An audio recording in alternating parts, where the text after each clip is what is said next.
जय माता दी। दिवाली पूजन की कथा, दिवाली की पूजा कैसे करें, कैसे कथा, कौन सी कथा है दिवाली पूजन की। एक नगर में देवी प्रसाद नामक बड़ा सेठ था। वह भगवान गणेश और माता लक्ष्मी का परम भक्त था।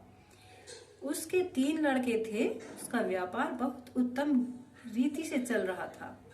वह सामाजिक कार्यों में भी पर्याप्त दान किया करता था।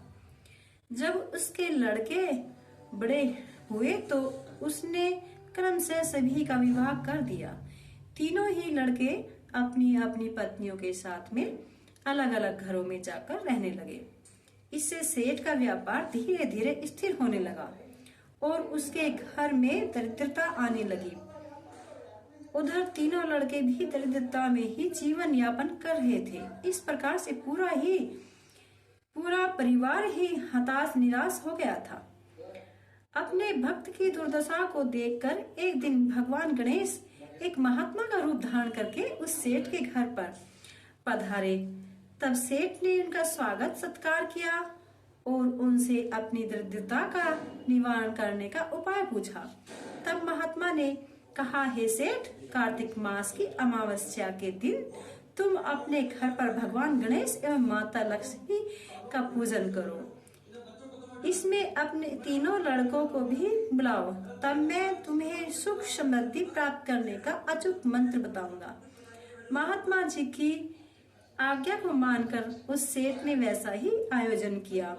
तब महात्मा जी ने आकर सेठ और उसके तीनों लड़कों से पूजन करवाया और फिर कहा, अब मैं तुम सभी को सुख समृद्धि की प्राप्ति का अचूक मंत्र बताता हूँ।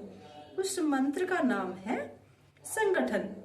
इसका तात्पर्य है कि आप सभी को मिलजुल कर रहना चाहिए, क्योंकि संगठित होकर रहने से और परस्पर सहयोग करने से व्यापार आदि में उन्नति होती है। संगठन की शक्ति से ही देश और धर्म की रक्षा होती है। संगठन से ही भगवान गणेश का आशीर्वाद प्राप्त होता है, अर्थात सद्बुद्धि आती है। संगठन से ही माता लक्ष्मी की कृपा आती है, अर्थात धन संपदा में निरंतर वृद्धि होती है।